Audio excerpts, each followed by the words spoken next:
પાઠ 9 કદર.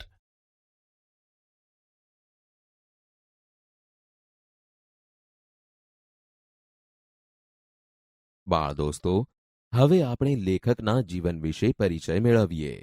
બાળ દોસ્તો, તમે ડાયરો જોયો અને સાંભળ્યો પણ હશે.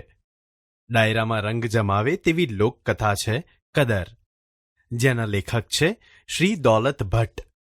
તેમનો જન્મ 17મી એપ્રિલ 1934ના રોજ અમરેલી જિલ્લાના બાબરા તાલુકામાં આવેલા ચરખા ગામમાં થયો હતો.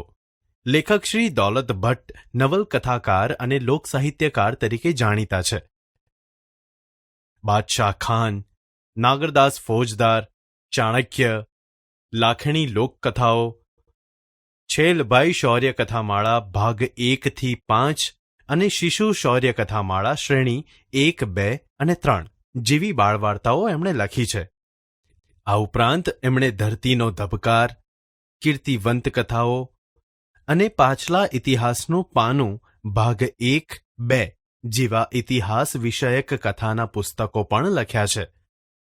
બાળદોસ્તો, કદર પાઠમાં લેખકે કથાનાયક વાલા કેસરિયાની મદદ કરવાની ભાવના અને ઉદારતા તથા રાઘોબાની કદર કરવાની ભાવના લોકકથાત્મક શૈલીમાં રજૂ કરી છે.